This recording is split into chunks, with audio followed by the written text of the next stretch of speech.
Behind me is the modern version of the machine that revolutionized harness racing.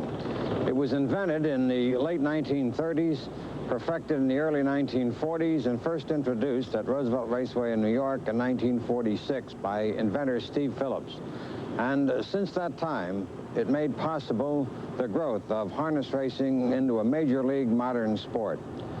This gate has wings which are controlled either electrically, as in this case on this car, or hydraulically. They open up, as you see, and a field of horses moves in behind them and starts from them. All harness horses are schooled and educated behind the gate from early in their training, and they are not intimidated by it.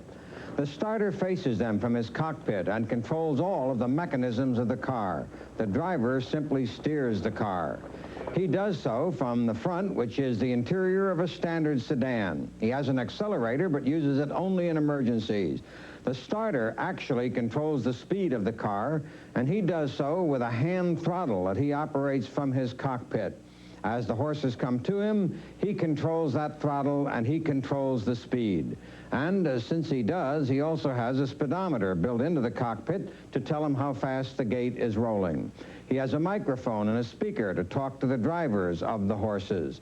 And here is the lever by which he opens and closes the wings of the car. In the event that he must call a recall and start the race over, he has a switch which turns on the light, informing all concerned that a recall has been ordered. He has a CB radio for communication, two-way communication with the judges, and a speaker so that he can hear, a dome light to illuminate the cockpit during night racing. Complete unit for the starter, and here is how the driver sees the racetrack from his vantage point. Here is another look at the control panel of the starter. And here is how he sees the field as the horses line up behind his gate and he prepares to send them on their way. Finally, this is how the starting gate looks from the sulky seat, the machine that revolutionized harness racing. That's how the